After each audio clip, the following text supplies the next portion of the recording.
ওকে চেনো না? বহু সৌভাগ্যে দেখা পেলে, বহু উচ্চস্তরের দেবী। চলো দেখা করিয়ে দিই। তোমাদের সঙ্গে দেখা করিয়ে দিলে উনি বিশেষ খুশি হবেন, এই জন্যে যে উনি প্রেমের দেবী। এসো, আমার সঙ্গে এসো, আলাপ করিয়ে দিই। আপনার সঙ্গে দেখা করতে এসেছে এরা, পৃথিবীর লোক। মেয়েটি একে ভালোবাসত বড়, বাল্যপ্রেম। মেয়েটি আগে মারা যায়, তারপর এ লোকে সে বহুদিন প্রতীক্ষায় ছিল। সম্প্রতি মিলন হয়েছে। আমি জানি সখী, এর নাম পুষ্প, ওর নাম যতীন। আমি ওদের ওপর দৃষ্টি রাখিনি ভেবেছ? এই একটি সত্যিকার প্রেমের উদাহরণ। যেখানেই সত্যিকার জিনিস সেখানেই আমি আছি। চেষ্টা করি তাদের মিলিয়ে দিতে, কিন্তু সবসময় পারিনি। এদের পূর্বজন্মের কর্ম ছিল ভালো, তাও এই ছেলেটির গোলমাল রয়েছে এখনো। পরে দেখতে পাবে।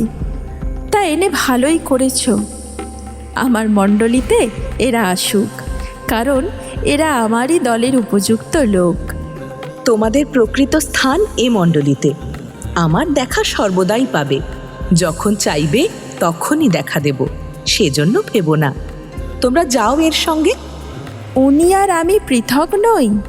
উনি যেখানে সেখানে আমি আছি, আমি যেখানে সেখানে উনিও থাকেন। প্রেম আর করুণা পরস্পর ফুল আর সুতোর মতো একসঙ্গে আছে। সুতোকে ফেলে মালা গাঁথা যায় না, ফুলকে বাদ দিয়ে সুতো নিয়ে মালা হয় না। কেন, বিনি সুতোয় মালা হয় না সখী? বড় সন্তর্পণে গলায় দিতে হয়, বড় ঠুনকো হয়, বড় অল্পে মরে বাঁচে। করুণা প্রেমকে সাহায্য না করলে প্রেম হয় ঠুনকো। এদিকে প্রেম পেছনে না থাকলে করুণা রক্তাল্পতা রোগে মারা পড়ে। ছলনা কেন করছো সখী? তুমি না কি এ জানো না? আবার নীল শূন্য পথে, আবার বাধাহীন তড়িৎ অভিযান। যতীন ও পুষ্প বুড়ো শিবতলার ঘাটে পৌঁছে গেল।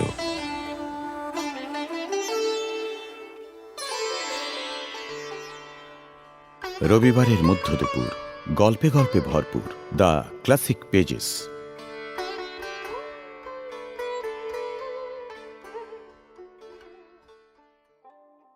ধূমপান ও মদ্যপান স্বাস্থ্যের পক্ষে ক্ষতিকর। Smoking and consumption of alcohol is injurious to health.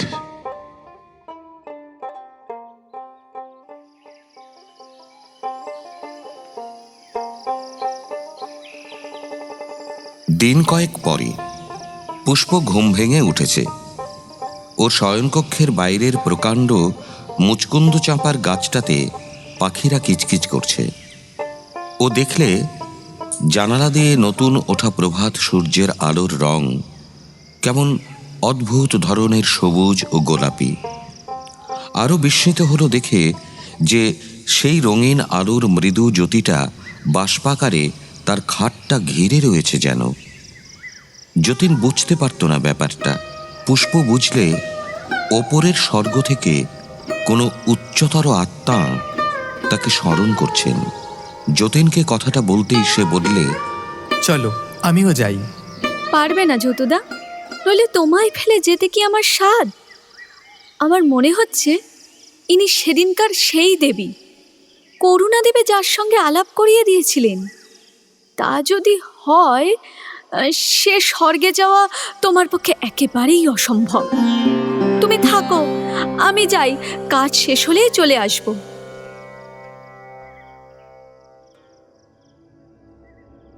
পুষ্প যে স্বর্গে পৌঁছল সেখানকার মাটিতে পা দিলেই মনের সুখ দুঃখ শোক স্নেহ প্রেম কল্পনা সব শতগুণ বেড়ে যায়। এক জায়গার স্ফটিক প্রস্তরের মতো স্বচ্ছ কোনো পদার্থে তৈরি একটা বাড়ির সামনে গিয়ে ওই রঙিন জ্যোতিরেখা বাড়ির মধ্যে ঢুকে গিয়েছে।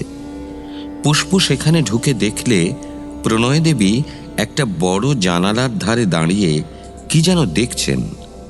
পুষ্প ঘরে ঢুকতেই ওর দিকে চেয়ে বললেন, তোমায় ডেকেছি বড় বিপদে পড়ে, আমায় একটু সাহায্য করো। বলুন কি করতে হবে? বসো। পৃথিবীতে গিয়ে কাজ করতে পারে এমন লোকই চাইছিলাম। তুমি ভিন্ন আর কারো কথা মনে উঠল না। যতীন কোথায়? তাকে আনলে না কেন? যতুদা এখানে আসতে পারবে না। আসতে চেয়েছিল, আমি আনিনি। আচ্ছা, এবার থেকে আমি তাকে নিয়ে আসব। দেখো, পৃথিবীতেও এই একই ব্যাপার হয়। আত্মার অবস্থার সঙ্গে বাইরের আকৃতি বদলায়। সাধুর একরকম চেহারা, নিম্ন স্তরের লোকের আর এক রকম। কিন্তু পৃথিবীর স্থূল পদার্থের ওপর আত্মার প্রভাব তত কার্যকর হয় না। এখানে তা নয়। এমনকি এবেলা ওবেলা রূপের পরিবর্তন হয় এখানে। ওদিকের যে প্রকাণ্ড বড় ফরাসি বে উইন্ডোর মতো জানালার ধারে তিনি পুষ্প আসবার আগে দাঁড়িয়ে কি দেখছিলেন, পুষ্প গিয়ে সেখানে দাঁড়াবা মাত্র তার দৃষ্টিশক্তি যেন সহস্র গুণে বেড়ে গেল। লক্ষ কোটি যোজন দূরবর্তী এক অতি ক্ষুদ্র গ্রহ, পৃথিবীর এক ক্ষুদ্র গ্রাম ওর নয়ন পথে পতিত হল। দেখেই বুঝল বাংলাদেশ। সন্ধ্যা নেমে আসছে। নারকেল সুপারি গাছে ঘেরা ছোট্ট একটা একতলা কোঠা বাড়ি। বাড়িতে বিয়ে হচ্ছে। সরু পাড় ধুতি পরনে একটি 17-18 বছরের কিশোরী নিরানন্দ মুখে ঘরের এক কোণে চুপ করে বসে আছে, যেন আজকের উৎসবের সঙ্গে তার কোনো যোগ নেই। মাঝে মাঝে চোখের উদ্গত অশ্রু আঁচল দিয়ে মুছে ফেলে ভয়ে ভয়ে চকিত দৃষ্টিতে চারিদিকে চাইছে কেউ দেখতে না পায়। ওই যে মেয়েটা দেখছো, ওর নাম সুধা। বিয়ে ওর ছোট বোনের।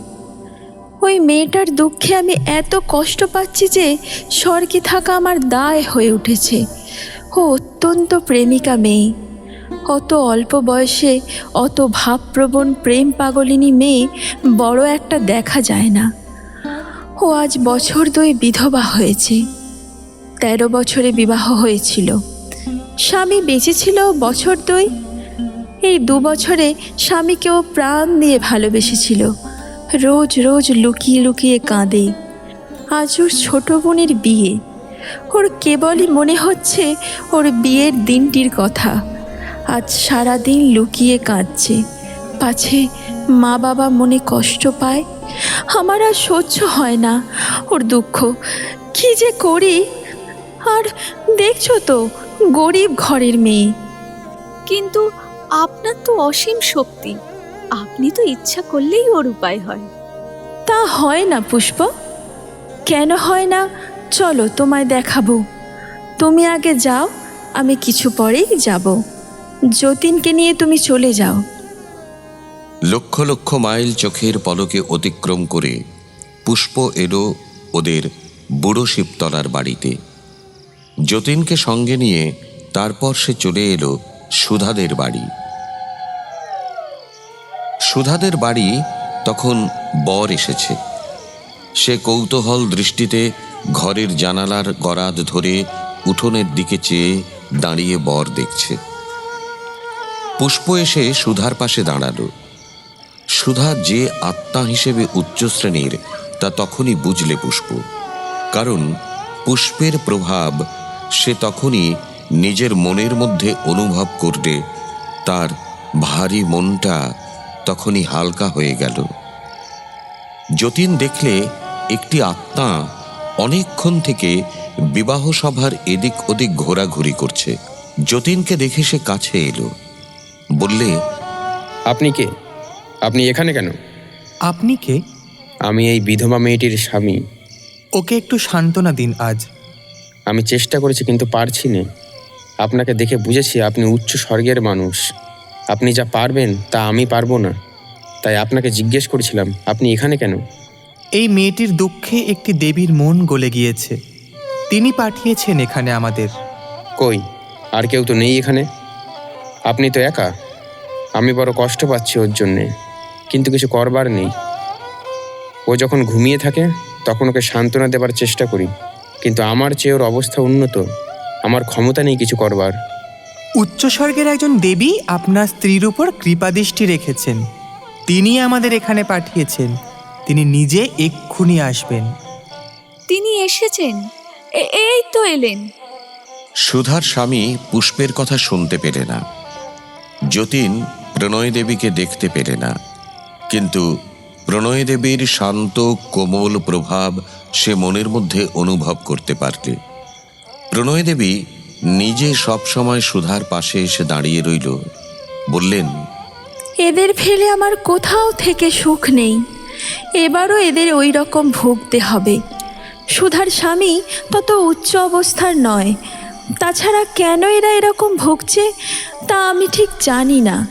জগতে এই সব ঘটে যে অদৃশ্য বিরাট শক্তির নির্দেশ অনুসারে, সে শক্তি বড় রহস্যময়।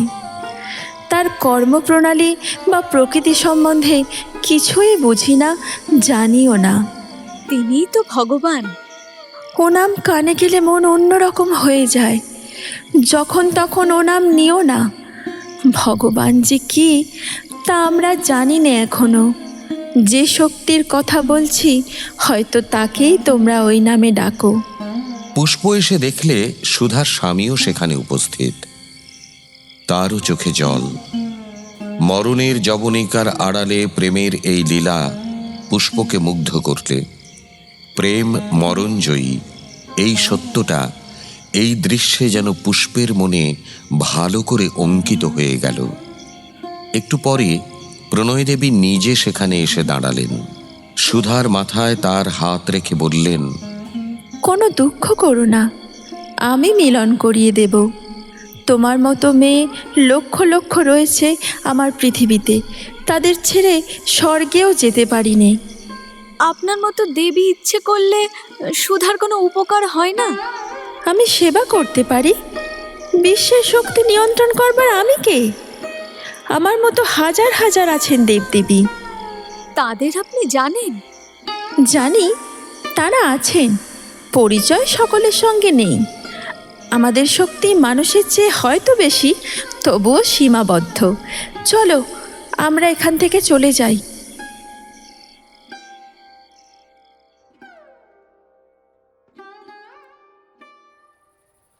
সেদিন যতীন বুড়ো শিবতলার ঘাটে একা বসে অন্যমনস্কভাবে আশালতার কথা ভাবলে অনেকক্ষণ। পুষ্প ওকে সব কথা বলেছে, প্রণয় দেবীর মুখে যা কিছু শুনেছিল। তিনিই যখন অদৃষ্টকে উল্টে দিতে পারেন না, সে তো অতি তুচ্ছ তার কাছে। কি করতে পারে সে? আশাকে তার নিজের ভাগ্যের পথে চলতে হবে। কতক্ষণ সে এরকম বসেছিল জানে না। হঠাৎ সে চমকে উঠে দেখলে একজন জ্যোতির্ময় পুরুষ তার সামনে দাঁড়িয়ে। যতীন শশব্যস্তে উঠে দাঁড়িয়ে তাকে প্রণাম করতে। প্রণাম দেব। বেশ করে রেখেছো হে তুমি। পৃথিবী থেকে অল্পদিন এসেছো। আগে হ্যাঁ। তাই দেখছি হুগলি জেলায় বাড়ি ছিল, তাই গঙ্গার ধারটা ঠিক একই রকম করেছো। এসব মায়া, জগৎ বা বিশ্বটাও তেমন মায়া। সেই এক অখণ্ড সচ্চিদানন্দ ব্রহ্ম ছাড়া সব মায়া। কোনো কিছুর মধ্যে বাস্তবতা নেই। অদ্বৈত মত বলছেন? অদ্বৈত বেদান্ত সম্বন্ধে তুমি জানো? তবে বই পড়লে কি হয়, প্রত্যক্ষ অনুভূতি চাই, অখণ্ড সচ্চিদানন্দের অনুভূতি চাই। তুমি মরে এখানে এসেছো, কিন্তু জ্ঞান জন্মায়নি ভেতরে। এখানে হুগলি জেলার গঙ্গার ঘাট তৈরি করে রেখেছো। এমনি করেছে অনেকেই এখানে। সব মায়া। অখণ্ড সচ্চিদানন্দের অনুভূতি ভিন্ন, মুক্তি নেই। আগে মুক্তি মানে কি? ভগবানের সঙ্গে একাত্মবোধ। যোগ সাধনা ভিন্ন, তা সম্ভব নয়। উপনিষদে দুটি পাখির রূপক বর্ণনা আছে। একটি গাছের দুটি ডালে ওপরে নিচে দুটি পাখি বসে রয়েছে। নিচের পাখিটি মিষ্ট ফল খাচ্ছে, কটু ফল খাচ্ছে। উপরের পাখি নির্বিকার অবস্থায় বসে আছে, সুখ দুঃখে উদাসীন, নিজ মহিমায় মগ্ন। একটি পরমাত্মা, অপর পাখিটি ইন্দ্রিয় সুখ মগ্ন জীবাত্মা। নিচের পাখিটি যখন ওপরে উঠে ওপরের পাখিটির সঙ্গে মিশে এক হয়ে যাবে, তখনই তার মুক্তি। তদা বিদ্বান পুণ্য পাপে বিধূয় নিরঞ্জন পরমং সম্মুপৈতি। আগে তবে আমাদের উপায়, আমাদের কে যোগ শিক্ষা দেবে? কি হবে? শুনেছি সে বড় খটোমটো ব্যাপার। ওসব কি আমাদের জন্যে? খুব সোজা নয়, আবার শক্তও নয়। আমিও পৃথিবীতে তোমার মতো মানুষ ছিলাম। যৌবনে স্ত্রী বিয়োগ হলো, সংসার মিথ্যে মনে হলো, তবুও 5 বছর সংসারেই রয়ে গেলাম। তারপর সন্ন্যাস গ্রহণ করলাম, সদ্গুরুর সন্ধান পেলাম। আসামের এক জঙ্গলে 15 বছর যোগ অভ্যাস করবার পর একদিন গুরুর কৃপায় নির্বিকল্প সমাধি হলো। তারপর তারপর তারপর আর কিছুই হয় না। মুখে সে অবস্থার কথা বলা যায় কি? সে তুমি কি বুঝবে? এখনো তুমি ছেলে মানুষ মাত্র। বড় উচ্চ অবস্থার কথা সেসব। তুমি আর নির্গুণ ব্রহ্ম এক। মায়া তোমার স্বরূপ আবরণ করে বসেছে। তুমি কেন, পৃথিবীর সব কিছু। ছোট কেউ নও। এ জগতে দুঃখও নেই, পাপ নেই, শোক নেই, ভয় নেই, মৃত্যু নেই। সে তো দেখেই নিলে। ক্ষুদ্রত্ব নেই, এসব কিচ্ছু নেই। আছে শুধু আনন্দ, অমরত্ব, বিরাটত্ব। আর তুমিই তার অধিকারী। অতএব ওঠো, জাগো, তত্ত্বমসি, তুমিই সেই। সন্ন্যাসীর সর্বদেহ দিয়ে এক প্রকার নীল বিদ্যুতের মতো জ্যোতি যেন ঠিকরে বেরুচ্ছে। তার দিকে চাওয়া যায় না। যতীন তার পদস্পর্শ করবার জন্য মাথা নিচু করতেই তিনি বললেন, ছোট ভেবে আমার পা ছুঁয়ে তোমার কি হবে? ছোট তুমি নও। তুমি দেব, তুমি দেবী, তুমি সগুণ ঈশ্বর। তুমি জগৎ কারণ, নিরুপাধি অখণ্ড সচ্চিদানন্দ। একই আছে, আর কিছু নেই জগতে। একমেব দ্বিতীয়ম। পৃথিবী বা পরলোক সব দুদিনের খেলা। আবার জন্ম, আবার মৃত্যু, বারবার আসা যাওয়া, সব অনিত্য। জেগে ওঠো, ঘুম ভেঙে জেগে ওঠো। সন্ন্যাসী এত জোরে জোরে কথাগুলো বললেন, যতীনের মনে হলো তার সমস্ত শরীরে 1000 ভোল্টের বিদ্যুৎ খেলে গেল। সন্ন্যাসীর দেহ থেকেই যেন সে বিদ্যুৎ তরঙ্গ ছুটে এলো তার দেহে। সে চোখের সামনে কতকগুলো গোল গোল জড়ানো জড়ানো গোলক ধাঁধা খেলার মতো কি দেখলে। তারপর আর তার জ্ঞান রইল না। যেন হঠাৎ ঘুমিয়ে পড়ল। ঘুমের মধ্যে সে যেন কোথায় চলেছে। লক্ষ লক্ষ জীব জগৎ, কোটি কোটি জীব জগৎ, এসব ছাড়িয়ে এক জ্যোতির্ময় রাজ্যের প্রান্তে গিয়ে একটি অপূর্ব শান্তির অনুভূতি সে অনুভব করতে। এসবও ছাড়িয়ে চলল সে। যতীন আর কিছু জানে না। যখন ওর চৈতন্য হলো, তখন সে দেখলে সেই মহা সন্ন্যাসী পাশেই বুড়ো শিবতলার ঘাটের রানাতে বসে আছেন। সে তার এপাশে বসে, যেন সে ঘুম ভেঙে উঠেছে এইমাত্র। কি হলো, দেখলে? কি দেখলাম বলুন দিকি? আমি চললাম। যা দেখলে দেখলে, মুখে কি বোঝাবো? মন নিম্ন স্তরের ইন্দ্রিয় মাত্র।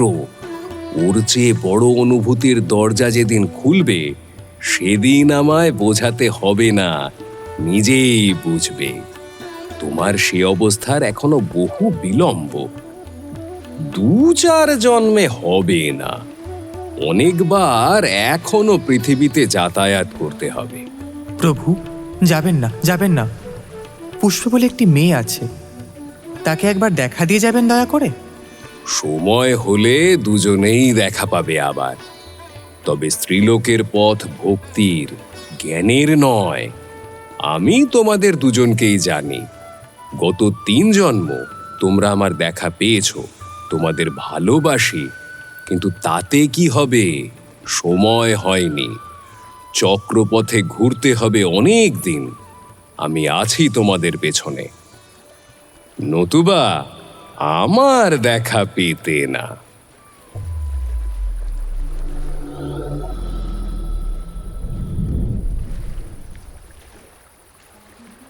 কি করছিলে?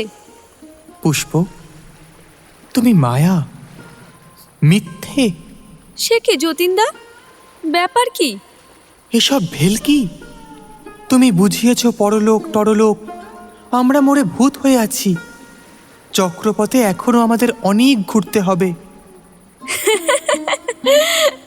এ তত্ত্ব তুমি জানলে কোথায়? নতুন কথা তোমার মুখে। হাসি নয়, আমার মনে শান্তি নেই। এক মহাপুরুষ এসে অদ্ভুত দর্শন করিয়ে গেলেন আমার গা ছুঁয়ে। এখন বুঝেছি সব মিথ্যে। কিছুই বোঝনি, বুঝতে অনেক দেরি। ভগবানের দয়া যেদিন হবে সেদিন বুঝবে, এই আমি অনেক দিন জানি।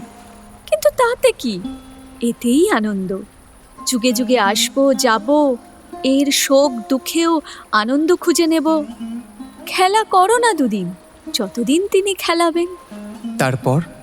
তারপর সকলের যা গতি, তোমারও তাই। তাতেই ভক্তি রাখো, সব হবে। তুমি তো তুমি, আমি তো আমি। লক্ষ লক্ষ বছর ধরে অতি উচ্চ স্তরের আত্মা, যারা দেব দেবী হয়ে গেছেন তারাও তাই। সব অনিত্য। তুমি এসব কি করে জানলে? করুণা দেবী সেদিন বলেছেন, ও নিয়ে মন খারাপ করো না। ও শেষ অবস্থার কথা। যখন সে অবস্থা আসবে তখন আর বসে ভাবতে হবে না, তিনিই পথ দেখিয়ে দেবেন। এখন চলো, আশা ওদের বড় বিপদ, কিছু করতে পারি কিনা দেখা যাক। কি কি কি কি বিপদ? আশার কি হয়েছে? ওই এত বাসনা, এত মায়া যার মধ্যে এখনো, তিনি জগৎকে উড়িয়ে দিয়ে ভগবানে মিশে যেতে চান। সন্ন্যাসী ভেলকি দেখালে কি হবে? ও অবস্থা তোমার আমার জন্য নয়। পৃথিবী ছেড়ে এসে এখনো তার বাঁধন কাটাতে পারো না, উনি বড় বড় বুলি ঝাড়েন। সন্ন্যাসী তাই বলেছিলেন, সময় হয়নি। সময় শুধু হয়নি যে তা নয়, হতে ঢের দেরি। ও নিয়ে মাথা ঘামাবে না বলে দিচ্ছি। তার লীলা সঙ্গী হয়ে থাকো, মনে মনে সর্বদা তাকে ভক্তি করে ডাকো, তিনিই আলো জ্বালাবার কর্তা। করুণা দেবী কি কম উঁচু স্তরের জীব? কিন্তু উনি বলেন, আমি মনে প্রাণে মেয়ে মানুষ, সুখ দুঃখ স্নেহ ভালোবাসা নিয়ে থাকতে ভালোবাসি। সত্যি, এমন না হলে আর দেবী? দেবী কি সাক্ষাৎ মা, জগতের করুণাময়ী মা। আমাকে একবার দেখা দিতে বলো, পায়ের ধুলো নেব। না, ভুল হলো, ধুলো আর এখানে কোথায়? তাছাড়া ওদের পায়ে কি ধুলো লাগে? এত উচ্চ জ্ঞান তার, এ আমি জানতাম না। আচ্ছা, আর অত বিচার করতে হবে না তোমায়। আমি বলবো তোমায় দেখা দিতে। ওরাই তো দেবী। পৃথিবীতে ওদেরই তো মন্দির প্রতিষ্ঠা করে পূজা করা হয়। ওরাই দুর্গা, ওরাই কালী, ওরাই সরস্বতী। নামে কি আসে যায়? অন্য দেশে হয়তো অন্য নামে পুজো করে। এখন কিছু কিছু বুঝছি, আগে সব কথাই শুনিনি কখনো। সত্যি বলছি পুষ্প। সময় না হলে শুনতে পায় না কেউ। অবধূত তোমায় কি দেখালেন বলো না? যতীন বর্ণনা করলে। বর্ণনা করবার সময় তার সমস্ত শরীরে কাঁটা দিয়ে উঠল। কথা তার জড়িয়ে যেতে লাগলো, ঘন ঘন রোমাঞ্চ হতে লাগলো সে অবস্থার স্মরণে। পুষ্প সব শুনে স্তব্ধ হয়ে বসে রইল। পরে হাত জোড় করে প্রণাম করে বললে, তার চরণে প্রণাম করো যতীনদা। বড় ভাগ্যে তার সাক্ষাৎ পেয়েছ। সাক্ষাৎ ঈশ্বরের সমান ওরা। কি পুণ্য না জানি ছিল তোমার। দুজনে পৃথিবীতে নেমে এসেছে সন্ধ্যার কিছু পরে। যতীন কবি নয়, কিন্তু পৃথিবীর এ সন্ধ্যা কি যে ভালো লাগলো ওর, পৃথিবীতে বৈশাখ মাসের প্রথম। আম নিকুঞ্জের নিভৃত অন্তরালে কোকিলের ডাক, সন্ধ্যা হাওয়ায় প্রস্ফুটিত বিল্ল পুষ্পের ঘন সুবাস। একটি জাম গাছে কচি সবুজ থলো থলো জাম ধরেছে। রাঘবপুরের হাট সেরে হাঁটুরে গরুর গাড়ির সারি চুয়াডাঙ্গার কাঁচা সড়ক ধরে চলেছে আম কাঁঠাল বাগানের তলায় তলায়। মাঠে মাঠে আউশ ধানের খেতে সবুজ ধানের চাওলা। আশাদের পুকুরের ধারে তেঁতুল গাছের তলায় ওরা বসল। যতীনের মনে হলো কি সুন্দর পৃথিবীর বসন্ত, সেই বহু পরিচিত প্রিয় পৃথিবী। কত সুখ দুঃখ আশা আনন্দের স্মৃতিতে ভরা। সে পৃথিবী ছেড়ে চলে গিয়ে ভালো আছে কি মন্দ আছে জানে না, কিন্তু পৃথিবীতে এলেই মন সরে না এখান থেকে যেতে। কি ভাবছো যতীনদা? ব্রহ্মজ্ঞান পেতে গিয়েছিলে না? না পুষ্প, বড় ভালো লাগছে অনেকদিন পর এসে। পৃথিবীর বাতাসে বাসনা কামনা ভাসছে, এজন্য বড় বড় আত্মারা পৃথিবীতে আসতে চায় না। ছেলেবেলায় যাত্রা হয়েছিল, একটা গান শুনেছিলেন নৈহাটিতে? এ বাঁধন বিধির সৃজন, মানব কি তাই খুলিতে পারে? পৃথিবীতে ফিরে এসে বেশিক্ষণের জন্য থাকতে নেই। ওই ছোটখাটো সুখ দুঃখের সোনার শেকলে বাঁধা পড়তে সাজ যায়। পঞ্চভূতের ফাঁদে ব্রহ্ম পড়ে কাঁদে। তুমি তো তুমি। যা বলেছ পুষ্প, তুমি দেখছি অনেক কিছু জানো। সত্যি যতীনদা, আমার কি ইচ্ছা হয় না? এখনই হচ্ছে। বড় বড় আত্মা পর্যন্ত অনেক সময় পৃথিবীতে কিছুক্ষণের জন্য ফিরে পুনর্জন্ম গ্রহণের কামনা করেন। নিম্ন স্তরের দুর্বল আত্মার তো কথাই নেই। খুঁত করে পৃথিবীর কাছাকাছি ঘোরে, নয়তো ফট করে আবার জন্ম নিয়ে বসে। তাদের ঘন ঘন পৃথিবীতে আসা বারণ। যেমন আমি। তুমি কেন? অনেক মহারথের এই দশা। কিন্তু তাই যদি হবে, তবে মানুষ এগিয়ে চলবে কবে? ভগবানের তা ইচ্ছা নয়। এগিয়ে চলো, এগিয়ে চলো। এক জায়গায় বাধা পড়ে থাকলে চলবে না যতীনদা। ও, তুমি এ কথা জানলে কবে পুষ্প? করুণা দেবীর সঙ্গে কি এমনি এমনি বেড়াই? তাছাড়া আমি তোমার কত আগে এখানে এসেছি জানো তো। দয়া করে ওরা আমায় শিখিয়েছেন। ভগবানের মহাশক্তি এগিয়ে নিয়ে চলেছে সবাইকে। ওই দেখো যতীনদা। যতীন চেয়ে দেখলে পুকুর পাড়ের আমবাগানের তলায় চুপি চুপি চোরের মতো একটি লোক এসে দাঁড়ালো। একটু পরেই ওদের বাড়ির খিড়কি দোর খুলে আশা বের হয়ে এলো এবং গাছতলায় লোকটির সঙ্গে যোগ দিল। যতীনের সর্বশরীরে কেমন একটা জ্বালা, সংস্কারের প্রভাব। জ্বালা তো দেহের নয়, আসলে মনের। যদু মুখুজ্জের ছেলে নিত্যনারায়ণ। চেনো ওকে? কেন চিনব না? শ্বশুরবাড়ির এ পাড়াতেই ওদের বাড়ি। ও কলকাতায় কি চাকরি করতো জানি, বিয়ে পর্যন্ত পড়েছিল তাও জানি। আশা বলতো প্রায়, আমাদের গায়ে নেত্যদা, এবার বিয়ে পাশ দেবে। উফ, আশা যে এত দূর নেমে যাবে, এখনো আমি 2 বছর মরিনি, এর মধ্যেই পাপিয়সী। যাত্রা দলে ভীমের মতো কথা শুরু করে দিলেছে যতীনদা। আশা বৌদির বয়সের কথা ভাবো। জড়দেহ থাকলেই তার কামনা বাসনা আছে। বড় বড় হাতি তলিয়ে যাচ্ছে তো মূর্খ আশা বৌদি। লেকচার রাখো, এই দেখাতে নিয়ে এলে। উফ, ইচ্ছে হচ্ছে ছোকরার ঘরটা মটকায় পারি কই, হাত পা যে হাওয়া। অত অধৈর্য হয়েও না। খুন করবার ইচ্ছা হলো কেন? একটা কিছু করতে হবে, সে কিন্তু এভাবে নয়। একটা ছোকরাকে মারলে আরো অনেক ছোকরা জুটবে। মন নিচুর দিকে নামালে জলের মতো গড়িয়েই চলে। আশা বৌদির অদৃষ্ট ভালো না। এখনো অনেক দুঃখ, অনেক অপমান আছে ওর ভাগ্যে। তুমি আমি কি করব? কর্মফল ওর, বেচারি। চলো এক কাজ করি। যতীন কিন্তু এগিয়ে গেল পুকুরের ওপারের দিকে। আশার পরনে সরু কালো পাড় ধুতি, হাতে কগাছা সোনার চুড়ি। যতীন চিনতে পারলে তাদের গ্রামের মহেন্দ্র সাকরার দোকান থেকে বিয়ের পরের বছর গড়া। আশা বসে পড়েছে গাছের গুঁড়ির আড়ালে। নেত্যনারায়ণ কিন্তু দাঁড়িয়ে আছে। বাড়ি করে দিলে গায়ের লোক যদি কিছু বলে? থোড়াই কে, এ শর্মার কাউকে ভয় করে না। তুমি ঠিক থাকলেই হলো। তুমি বলবে বাপের বাড়ির সংসার, আর দুদিন পরে ভাইয়েদের সংসার হবে। আমার শ্বশুর বাড়ির টাকায় আমি বাড়ি করছি, মিটে গেল। কার কি বলবার আছে? ও জমিটা তাহলে কিনতে হবে তো। সে লেখাপড়া আমি করে দেব, বেশ হবে। ইটের দেওয়াল আর খড়ের চাল করে দিই, তুমি ওখানে চলে যাও। পাড়ার বাইরের ঘর হবে, একটু বেশি রাত করে চলে যাব। শেষ রাতে উঠে চলে আসবো। এমন বনে জঙ্গলে ভয়ে ভয়ে আর দেখা করতে হবে না। সারা রাত্রি মজা করো, কি বলো? তুমি যা বোঝো। আমার কিন্তু হাতে মাত্র 50টি জমানো টাকা আছে, আর কিছু নেই বলে দিচ্ছি। 2-1 কুচো গয়না ভাঙা সোনা হয়তো আছে। বাড়ি করবার খরচ কিন্তু তোমায় দিতে হবে। দেখি মুখখানা। ও মুখ দেখে বাড়ি তো বাড়ি, পয়সা থাকলে মোটর গাড়ি কিনে দিতে পারতাম।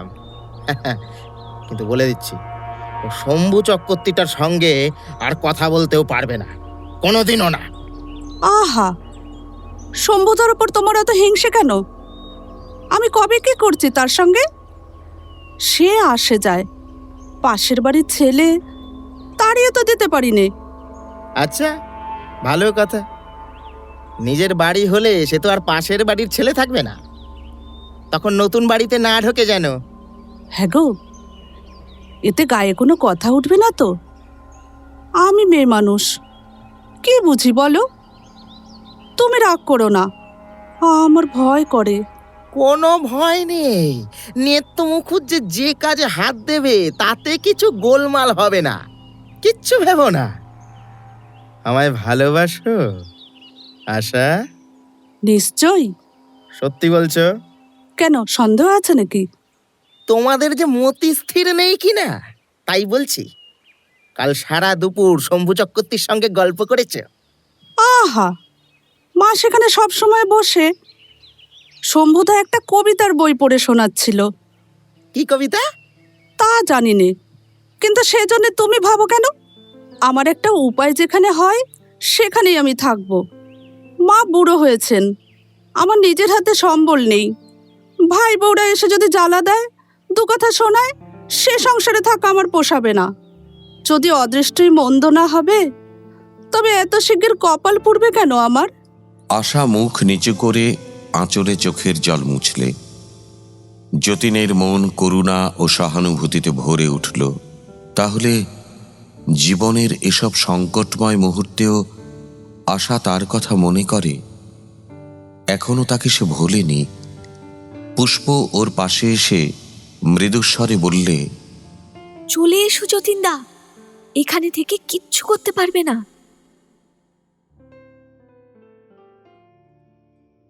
গভীর রাত্রি।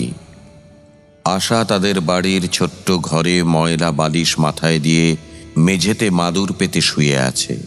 গরমের দরুন শিয়রের জানালাটা খোলা। পুকুর পাড়ের অভিসার থেকে ফিরে সে দুটি মুড়ি খেয়ে শয্যায় আশ্রয় করেছে। গরিবের ঘরের বিধবা, রাত্রে লুচি পরোটা জোটে না। আহা, কি খেলে দেখলে তো পুষ্প, পেট পুড়ে খেতেও পায় না। তা তো হলো, কিন্তু এখনো ঘুমায়নি ভালো। গরমে ঘুমোতে পারছে না, আমাদের অপেক্ষা করতে হবে। এখন সামনে যেও না, এই রকম আধতন্দ্রা অবস্থায় তোমাকে ও দেখতে পেতে পারে। তোমার দেহও এখনো তেমন সূক্ষ্ম হয়নি, তাতে ফল হবে উল্টো। ও আঁক পাক করে উঠবে ভূত দেখেছে বলে। সেবারে সেই জানো তো। যতীন বাইরের রোয়াকে গিয়ে দাঁড়ালো। যতীনের বৃদ্ধা শাশুড়ি পাশের ঘরে অঘরে ঘুমোচ্ছেন। যতীনের মনে পড়ল, আশার সঙ্গে প্রথম বিয়ের পরে এই ঘরে তাদের বাসর হয়। তারপরে জামাই ষষ্ঠীতে শ্বশুর বাড়িতে এসে সে এই ঘরে নববিবাহিতা বধূর সঙ্গে রাত্রি যাপন করেছে। কোথায় গেল সেসব দিন? ইচ্ছে নেই অন্য কোথাও যাবার। আশা বিপন্না। সে এখানে আশার কাছেই থাকবে, স্বর্গটর্গ তার জন্যে নয়। সেই আশা কেন এমন হয়ে গেল? এসো যতীনদা, আশাবতী ঘুমিয়ে পড়েছে। আশা খানিকক্ষণ আগে ঘুমিয়েছে। ময়লা বালিশটা মাথায় দিয়ে ছেঁড়া মাদুরের শরীর এলিয়ে দিয়েছে। যতীনের মন করুণায় ভরে উঠল। মেয়ে মানুষ, অসহায়, ওদের কি দোষ? সংসারে বহু লোক ওঁত পেতে আছে ওদের বিভ্রান্ত করে ভুল পথে নিয়ে যাবার জন্যে। একটু আশ্রয়ের আশায় ওরা না বুঝে, না ভেবে, না দেখে, না চিন্তা করে সেদিকেই এগিয়ে যায়। যতীন কাছে গিয়ে ডাকলে, আশা, দাঁড়াও, শুধু ডাকলে হবে না, ওর মনে তোমাদের কোনো একটা সুখের রাত্রির ছবি আঁকো। এই যেমন ধরো তোমাদের ফুলশয্যার রাত্রি, তোমাদের গাঁয়ের ভিটেতে। সে কি করে করব? সেই দিনের কথা এক মনে চিন্তা করো। একটু পরে আশার সূক্ষ্ম শরীর ওর দেহ থেকে বের হয়ে মূঢ় অভিভূতের মতো চারিদিকে চাইলে, কিন্তু পুষ্প দেখেই বুঝলে সে দেহ ইন্দ্রিয়গ্রাহ্য স্থূল জগতের ঊর্ধ্বের অতি নিম্ন স্তরেও নিজের চৈতন্য পূর্ণ প্রকাশ করতে অসমর্থ। ওকে ছবি দেখাও যতীনদা। ছবি দেখবে কে? ওর তো এলোকে জ্ঞান নেই দেখছি। ছবি দেখাও, তাহলে একটু চাঙ্গা হয়ে উঠবে। ফুলশয্যার রাত্রিরে? বা যে কোনো একটা সুখের দিনে। পারবে তো? আমার দ্বারা তো হবে না, তোমার নিজের ছবি তোমাকে দেখাতে হবে। যতীন এক মনে ভেবে সত্যিই একটা ছবি তৈরি করতে সমর্থ হল। এ স্তরে চিন্তার শক্তি ক্ষণস্থায়ী আকার নির্মাণ করতে সমর্থ। একটা পুরনো কোঠার ঘর আশাকে এবং ওদের সকলকেই যেন চারিদিক থেকে ঘিরে ফেললে। যতীনও যেন অবাক হয়ে গেল তার চিন্তা শক্তির কার্য দেখে। আশা তার শ্বশুরবাড়ির ঘরটাতে শুয়ে আছে, প্রায় নিখুঁত শ্বশুরবাড়ির ঘর, দেওয়ালে টাঙানো কাঠের আরশিটা পর্যন্ত। আশার সূক্ষ্ম দেহ তখনও অর্ধ অচেতন। যতীন স্নেহপূর্ণ স্বরে ডাকলে, আশা, ও আশা, আশা, ও আশা। আশা যতীনের মুখের দিকে বিস্মিত দৃষ্টিতে চেয়ে দেখলে, যেন কিছু বুঝতে পারলে না। আশা, ভালো আছো? ও অমন ধরনের কথা বলো না, ছবির সঙ্গে খাপ খাইয়ে পুরনো দিনের মতো কথা বলো। আশা, কাল সকালেই উঠে কাপাসডাঙ্গায় যাব কাজে। ভোরে একটু চা করে দিতে পারবে? খুব ভোরে যাবে? কত ভোরে? 7টার মধ্যে। আমি কোথায়? কেন, তোমার শ্বশুর বাড়িতে। চিনতে পারছো না? কি হয়েছে তোমার? চা দেবে করে? হ্যাঁ। খাবার দেবে না? কি খাবে? চিড়ে দিয়ে ঘোল দিয়ে খেয়েও এখন। তাহলে তাই। আমায় তুমি ভালোবাসো আশা? কথা বলেই নিত্য মুখুজ্জের মতো সে আশার হাতখানা নিয়ে নিজের হাতের মধ্যে রাখলে। তারপর পেছন চেয়ে দেখলে পুষ্প সেখানে নেই। মেয়ে মানুষ যত উচ্চস্তরের হোক না কেন, প্রেমাস্পদ অন্যকে ভালোবাসছে, এতে মন স্থির রাখতে পারে না। হ্যাঁ গা, তুমি কখন এলে? কোথা থেকে আসবো? যেন তুমি অনেকদিন বাড়ি ছিলে না। নিশ্চয়ই ছিলাম। কোথায় যাব আমি? খেপলে নাকি আশা? চাওনি তাহলে? না আশা, কোথায় যাব? আমার জন্য একজোড়া শাড়ি এনে দিও কাল। 8 পৌরে শাড়ি নেই। কহাত?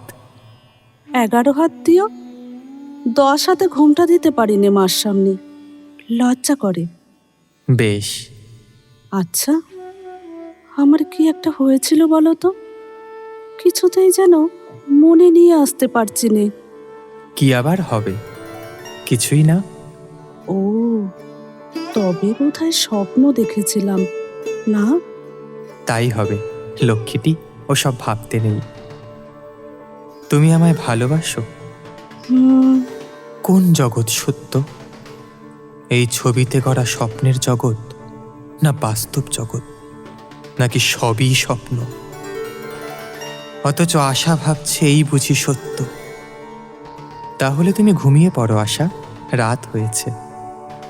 আজ বড্ড গরম না, ঘুম হচ্ছে না। একটা মশারি এনে দিও, বড্ড মশা। তা হবে, সকাল সকাল উঠে চা করে দিও তাহলে। আচ্ছা। চলো যতীনদা, একদিনে ওর বেশি আর তুমি কিছু করতে পারবে না। ওরা চলে যাওয়ার একটু পরে আশার ঘুমও ভেঙে গেল।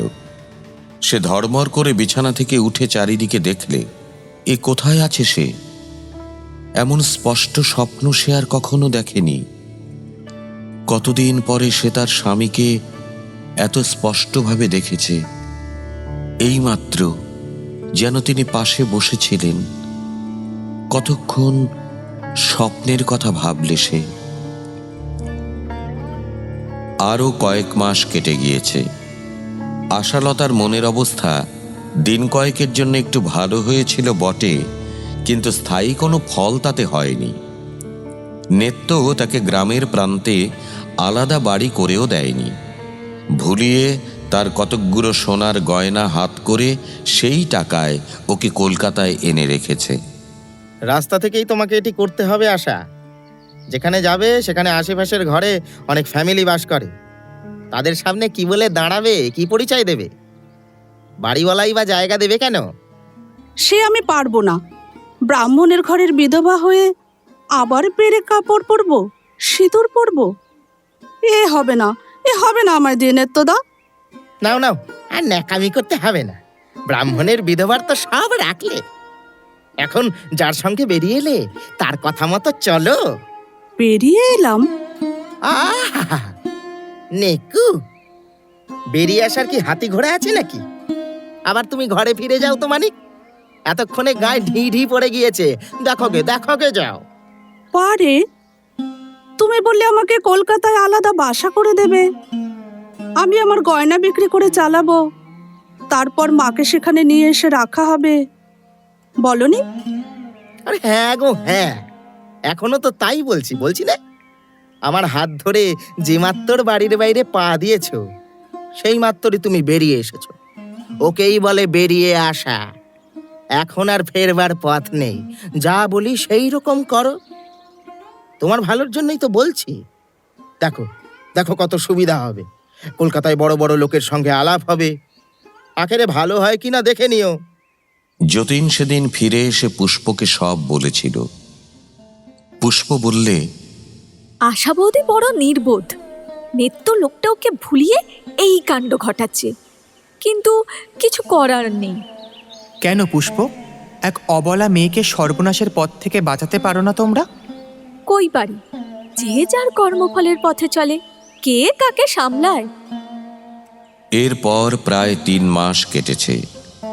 আশা ও নেত্য বাসাবাড়িতে বেশ পাকাপোক্ত হয়ে বসে স্বামী স্ত্রীর মতো সংসার করছে। পুষ্প কত চেষ্টা করেছে যতীনকে ওখান থেকে আনবার, কিন্তু যতীন শোনে না। পুষ্পকে লুকিয়ে এসে আজকাল প্রায়ই আশার বাসায় যায়। একদিন রাত্রে একটা স্বপ্নও দেখিয়েছিল, কিন্তু পুষ্পের সাহায্য না পাওয়ায় সে স্বপ্ন হয় বড় অস্পষ্ট। তাতে ঘুম ভেঙে উঠে আশা সারা সকালটা মন ভার করে থেকে নেত্তর কাছে বকুনি খায়। চলো আজ করুণা দেবীর কাছে গিয়ে বলি। এইখানেই তাকে আনো, আমি কোথাও যাব না। পৃথিবীর মধ্যে ভূত হয়ে ঘুরে বেড়াবে এই রকম? কি করি বলো, আমরা তো খুব উঁচু দরের মানুষ নই তোমাদের মতো। এই আমাদের পরিণাম, কর্মফল। যতীনের ঠেস দেওয়া কথায় পুষ্প মনে আঘাত পেলেও মুখে কিছু বললে না। সে বেশ বুঝেছে যতীনদাকে এ পথ থেকে নিবৃত্ত না করলে ওর উন্নতি হবে না। যতদিন আশা বাঁচবে তার পেছনে অস্থানে কুস্থানে ও ঘুরে ঘুরে বেড়াবে, তাতে কোনো পক্ষেরই কোনো সুবিধে হবে না। ইতিমধ্যে একদিন একটা ব্যাপার ঘটে গেল আশাদের বাসায়। আশার গ্রামের শম্ভু চক্রবর্তী বলে সেই ছেলেটি অনেক খোঁজাখুঁজির পরে আশার সন্ধান পেয়ে সেখানে এলো। আশা তখন রান্না করছে। শম্ভুকে ঢুকতে দেখে ওর মুখ শুকিয়ে গেল। শম্ভু এসে বললে, কি আশাদি, চিনতে পারো? এসো বসো শম্ভুদা। কি করে চিনলে ঠিকানা? ওই নেত্য স্কাউন্ডেলটা কোথায়? আমি একবার তাকে দেখে নিতাম। তারপর কি মনে করে এখানে এসে আছো? হ্যাঁ, কারো দোষ নেই শম্ভুদা, আমি নিজের ইচ্ছেতেই এসেছি। গায়ে কিরকম হইচই পড়ে গেছে তুমি জানো না? কেন তুমি এরকম করে এলে? কতদূর খারাপ করেছো তা তুমি বুঝেছো? গাঁয়ে থেকেই বা কি করতাম শম্ভুদা? এ বেশ আছি। আমাদের মতো মানুষের আবার গাঁ আর অগা কি? কি ছিল জীবনে? মা মরলে কোথায় দাঁড়াতাম? এখানে খারাপ কিছু নেই। ফিরে যখন যেতে পারবো না, তখন সে কথা ভেবে আর কি হবে? আমি তোকে বোনের মতন ভালোবাসি আশা। চল, তোকে এখান থেকে নিয়ে অন্য জায়গায় রেখে দেবো। চ। আশা কে একটা জবাব দিতে যাচ্ছে, এমন সময় নেত্য এসে হাজির। শম্ভুকে ওখানে দেখে সে খুব চটে গেল মনে মনে। তখন কিছু বললে না, কিন্তু তারপর আশাকে যথেষ্ট তিরস্কার ও অপমান করতে। তার ধারণা আশাই শম্ভুকে লুকিয়ে খবর দিয়ে এনেছিল। যতীন সব দেখলে দাঁড়িয়ে। আজকাল সে সন্দেহ করে এই নেত্যর জন্যেই আশা শ্বশুর বাড়ি যেতে চাইত না। পুষ্প সব জানে, কিন্তু তাকে কখনো কিছু বলেনি। করুণাদেবীর কাছে এই জন্যই সে পুষ্পকে নিয়ে গেল। আশা বৌদি কলকাতার বাসাবাড়িতে কাল রাত্রে মার পর্যন্ত খেয়েছে, সারা রাত কেঁদেছে। যতীনের মনে বড় কষ্ট। এই আকর্ষণ তাকে সর্বদা পৃথিবীতে টানছে। এখন কি করা যায়? এতে কিছু করবার নেই। কন্যা যতদিন ঠেকে না শিখবে তার জ্ঞান হবে না। এ কি হলো? এত বড় দেবীর মুখে কি সাধারণ পৃথিবীর মানুষের মতো কথাবার্তা? এ কথা তো পৃথিবীতে যে কোনো জমিদার গিন্নি কি দারোগা ইন্সপেক্টরের বউ শুনলেও তাই বলতো। আপনি মনে করলে কি ওকে দয়া করতে পারেন না? আমি খেটেই মরি, ভেবেই মরি। দয়া কি করতে পারি সেভাবে বাছা? এদের যেদিন ভালো হবে সেদিন আমারও ছুটি। এসব অতি নিম্নদরের আত্মা। কেউ ওদের ইচ্ছা করে কষ্ট দিচ্ছে না, নিজের কর্মফলে কষ্ট পাচ্ছে। ভগবান প্রত্যেক লোককে বড় দেখতে চান, সৎ, সুন্দর, নির্মল দেখতে চান। উচ্চ প্রকৃতি জাগলো কিনা দেখতে চান। যেমন ধরো সেবা, স্বার্থত্যাগ, দয়া, ভক্তি, ভালোবাসা। এ লোকেও নরকের মতো যন্ত্রণাদায়ক অবস্থা আছে। অতি নিম্নস্তরের পাপী জীবেরা সেখানে ঠেকে শিখে মানুষ হচ্ছে। এ একটা মস্ত বড় বিদ্যালয়। দেখতে চাও? একবার নিয়ে যাব। তাহলে আশা বৌদির কি হবে বলুন? আমিও দেখি একটু ভেবে। দাঁড়াও, এখনো 3 জন্ম। ওর হৃদয়ে প্রেম নেই, সব স্বার্থ। যে কোনো লোককে ভালোবাসলেও তো বুঝতাম। এখন যার সঙ্গে আছে তাকেও তেমন ভালোবাসে না, সাংসারিক স্বার্থ। বুড়ো মার সেবা না করে ছেড়ে এসেছে। যতীনের মনে ভালোবাসা আছে তাই সেখানে যায়, কিন্তু ওর স্ত্রীর কোনো উপকার আপাতত কিছু হবে না। ওর জন্য মন বড় খারাপ, ওর কষ্ট দেখে। তুমি যাকে ভাবছো কষ্ট বা পাপ, ও তাকে ভাবছে সুখ, সাংসারিক সুবিধা। ও যেদিন পাপ ভেবে ত্যাগ করবে সেদিনই না ওর উন্নতি। তোমার ভাবনায় কি হবে? আমি কি ওর কোনো উপকার করতে পারি নে? আপনি যদি দয়া করে ওকে পাপী ভেবে ওকে সাহায্য করেন। পাপ বলে যে না বুঝেছে, অনুতাপ যার না হয়েছে, পাপকেই যে আনন্দের পথ বলে ভাবছে, যার মনে ত্যাগ নেই, কর্তব্য বুদ্ধি নেই, কোনো উঁচু ভাব নেই, আনবার চেষ্টাও নেই, তাকে শুধু দয়া করলেই ভালো করা যাবে না। যদি আমরা রোজ ওর মনে ভালো ভাব দেবার চেষ্টা করি? ঊষর মরুভূমিতে বীজ বুনলে কি হয়? যে চায় সে পায়। যে কেঁদে বলে, ভগবান আমায় ক্ষমা করো, আমায় পথ দেখিয়ে দাও, সে পাপ পুণ্য বুঝেছে। তখন তাকে আমরা সাহায্য করতে ছুটে যাই। যে বলে আমি ভগবানকে দেখব, ভগবান তাকে দেখা দেন। তিনি দেখা দেন? অবিশ্বাস করবার কি আছে বলো? সে যেভাবে চায় সেই রূপ ধরে তাকে দেখা দেন। ভগবানের বিরাট রূপের ধারণা কে করতে পারে? ইষ্টমূর্তিতে দেখতে চায় যার যা ইষ্ট, যে রূপ যে ভালোবাসে তাকে তিনি সেই রূপেই দেখা দেন। আমার প্রতি একটা আদেশ করুন দেবী। আপনার কাছে এসেছি অনেক আশা নিয়ে, শুধু হাতে ফিরে যাব? আমি যা করতে পারি এখন তা করব না। সময় বুঝলে পৃথিবীর যে কোনো ভ্রান্ত ছেলেমেয়ের সাহায্যে আমি সকলের আগে ছুটে যাব বাছা। আশালতার কথা আমার মনে রইল, কিন্তু এখনো অনেক বাকি, অনেক দেরি। যতদূর বুঝছি তুমি পৃথিবীতে বেশি যাতায়াত করো না। হয়তো তোমার ইচ্ছে হবে আবার মানুষ হয়ে জন্ম নিই। প্রবল ইচ্ছাই তোমাকে আবার পুনর্জন্ম গ্রহণ করাবে, অথচ এখন পুনর্জন্ম নিয়ে কি করবে? গত জন্মে যা করে এসেছো তাই আবার করবে, সেই একই খেলা আবার খেলবে। তাতে তোমার উন্নতি হবে না, অথচ যার জন্য করতে যাচ্ছ তারও কিছু করতে পারবে না, কারণ ওসব ভালো মন্দ করবার কর্তা তুমি নও। আপনারও না? তুমি এখনো ছেলে মানুষ। আমি তো আমি। পৃথিবীর গ্রহদেব স্বয়ং পারেন না। তিনি তো অসাধারণ শক্তিধর দেবতা। ভগবানের ঐশ্বর্য রয়েছে তার মধ্যে। তবে আমরা যেখানে যাই সময় হয়েছে বুঝে যাই। যেখানে সাহায্য করলে সত্যকার উপকার হবে আত্মার, এ আমি মনে মনে বুঝতে পারি। সে ক্ষমতা আছে আমাদের, সেখানেই যাই শুধু। যতীন ও পুষ্প তাকে প্রণাম করে চলে আসতে উদ্যত হলে তিনি ওদের দিকে চেয়ে প্রসন্ন হেসে বালিকার মতো ছেলে মানুষই সুরে বললেন, আমার এই জায়গাটা তোমাদের কেমন লাগে? ভারী চমৎকার জায়গা, এমন আর কখনো দেখিনি। মাঝে মাঝে এখানটাতে বিশ্রাম করি। তোমরা মাঝে মাঝে এসো, একাই থাকি। গ্রহদেব বৈশ্রবণকে দেখাবেন একবার? তোমার দেখছি বড় বড় স্বাদ। উচ্চ স্বর্গে আজ পুষ্পকে নিয়ে গেলেন প্রেমের দেবী। বহু বিচিত্র বর্ণের মেঘের মধ্য দিয়ে সে অপূর্ব যাত্রা। অনন্তের জ্যোতি বাতায়ন খুলে গিয়েছে যেন, সারা বিশ্বে ছড়িয়ে পড়েছে সে আলো। সারা পৃথিবীতে প্রেমের জন্য এত দুঃখ পাচ্ছে মানুষের, ইচ্ছে হয় সব মিলিয়ে দিই। দেন না কেন দেবী? দিই তো, কাজই ওই। আমার যা ক্ষমতা তা করি, তবে আমাদের ক্ষমতারও সীমা আছে। দেখেছ তো, সুধার কিছুই করতে পারছি নে। সুধার মতো লক্ষ লক্ষ নরনারী পৃথিবীতে, তবে আমরা আঁকুপাকু করিনি তোমাদের মতো।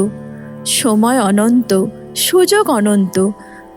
তোমরা ভাবো অমুক দিন মরে যাব, কবে আর কাজ করব। আমরা জগৎটাকে দেখি অন্য চোখে। মরেছে তো অনেক দিন, তবে আর কেন এ অনুযোগ দেবী? আহা, আজ একাদশী। সুধা শুয়ে আছে ঘরে দৌড় দিয়ে, দেখো এখানে এসে। একটা আলোকের পথ যেন তৈরি হয়ে গিয়েছে এই অসীম বোমের বুক চিরে। পৃথিবীর একটা ক্ষুদ্র গ্রামের ক্ষুদ্র ভাঙা কোঠার ভাঙা ঘরকে তার নোনা ধরা চুন বালি খসা দেওয়ালের ব্যবধান ঘুচিয়ে যুক্ত করছে অনন্ত তারালোক খচিত মহাকাশের সঙ্গে দেবযানের পথে। পুষ্পের সারা দেহ আনন্দে ও সত্যের অনুভূতিতে শিউরে উঠল। যেখানে প্রেম, যেখানে সত্য, যেখানে গভীর রসানুভূতি বা দুঃখবোধ, সেখানে স্বর্গের সঙ্গে মর্তের যোগ ক্ষণে ক্ষণে নিবিড় হয়ে ওঠে। অথচ সে অদৃশ্য যোগের বার্তা পৃথিবীর মানুষে জানেও না, বিশ্বাসও করে না। আরেকটি দেখবে, এদিকে চেয়ে দেখো। পুষ্প কিন্তু সে দেশ চিনতে পারলে না। খুব ফর্সা মেয়েটি, বয়স নিতান্ত কম নয়, দেখেই বোধহয় আধ্যাত্মিক উন্নত অবস্থার মেয়ে। একটা পুরনো সোফায় বসে বসে কি পরিষ্কার করছে। জিনিসটা পুষ্প কখনো দেখেনি, বুঝতে পারল না। ওর স্বামী ছিল শিকারী। কার্পেথিয়ান পর্বতে শিকার করতে গিয়ে বুনো শুয়োরের হাতে মারা পড়ে। সে আজ 17-18 বছরের কথা। স্বামীর তামাক খাবার নলটা যত্ন করে রোজ পরিষ্কার করে, ফুল দিয়ে সাজায়। সুন্দরী ছিল। বিধবা বিবাহ করবার জন্যে কত লোক ঝুঁকেছিল, কারো দিকে ফিরেও চায়নি।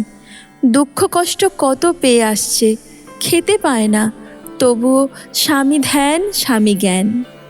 বিবাহিত স্বামী যদি না হয় তবে কি আপনাদের দৃষ্টি সেদিকে পড়ে না? পুষ্প, আমাদের অবিশ্বাস করো না। ছি, আমি তোমাকে কতদিন থেকে দেখছি জানো? যতদিন তুমি পৃথিবী থেকে প্রথম এখানে এলে, যতীনের সঙ্গে আমিই তোমাকে মিলিয়ে দিয়েছি, নইলে তুমি ওর দেখা পেতে না। প্রেমের আকর্ষণ না থাকলে পৃথিবী ছেড়ে এসে সকলের সঙ্গে দেখা নাও হতে পারে। এমন হয়? কেন হবে না? সেই তো বেশি হয়। একটি মেয়েকে জানি, সে পৃথিবী থেকে এসেছে আজ 300 বছর।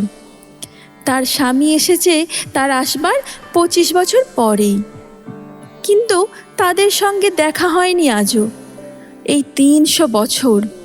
কারণ প্রেম নেই। প্রেম না থাকলে আমরা মিলিয়ে দিই না। ওহ, 300 বছর স্বামী স্ত্রীর দেখা হয়নি? মানে আর হবেও না। তারা কেউ নয় পরস্পরের। এতে বিস্মিত হওয়ার কিছু নেই। সত্যিকার প্রেম দুই আত্মাকে পরস্পর সংযুক্ত করে। যে প্রেম যত কামনা বাসনা শূন্য, সে প্রেম তত উঁচু। এই ধরনের প্রেমের জন্য আমাদের কত খাটুনি। পুষ্প ফিরে এসে দেখলে যতীন নেই, আবার পৃথিবীতে চলে গিয়েছে আশার কাছে। যতীন কলকাতার সেই ছোট্ট বাসা বাড়িতে আবার এসে দাঁড়িয়েছে। নেত্য বাসাতে উপস্থিত আছে বটে, কিন্তু ঘুমোচ্ছে। আশা বসে বসে পরদিন রান্নার জন্যে মোচা করছে। যতীনের মনে হলো এমনি একদিন সে কুড়ুলে বিনোদপুরের বাড়ির রোয়াকে বসে আশাকে মোচা করতে দেখেছিল। যতীনের মা তখন বেঁচে, পাশেই তিনিও ছিলেন বসে সেদিন। যতীন কোথা থেকে এসে হঠাৎ এ দৃশ্য দেখে বড় আনন্দ পেয়েছিল। পল্লী সংসারের সেই শান্ত পরিচিত পরিবেশ এখনো তাই, সেই ছবিটি অবিকল। কিন্তু কি অবস্থায়? কোথায় মা? কোথায় কুড়ুলে বিনোদপুরের সেই যত্নে পাতানো সংসার? কোথায় সে?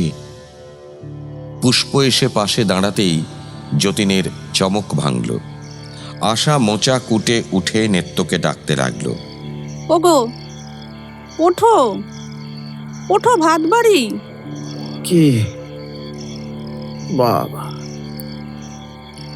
এতক্ষণ বসে বসে মোচা কুটলে? কত রাত? তা কি করে জানবো? দেখে এসো চৌধুরী মশাইয়ের ঘরে। হ্যাঁ, এখন বুড়ো খেটে খুটে এসে শুয়েছে, আমি গিয়ে ওঠাই। শম্ভু চক্রবর্তী আজ এসেছিল? আমি জানি না অত শত খোঁজ। এখন উঠে দয়া করে খেয়ে আমার হাত অবসর করে দাও। এ কথার উত্তরে নেত্য আবার শটান বিছানায় শুয়ে পড়ে একটা অশ্লীল কথা উচ্চারণ করলে চোখ বুজে। যতীনদা, তুমি চলে এসো, এখানে থেকো না। পুষ্প, তুমি চলে যাও, আমি আর একটু থাকি। যতীনের মুখের ও চোখের ভাব যেন কেমন। ও মোহগ্রস্ত হয়ে উঠেছে পৃথিবীর স্থূল আবহাওয়ায়। এসব জায়গায় বেশিক্ষণ থাকা ওর পক্ষে ভালো না।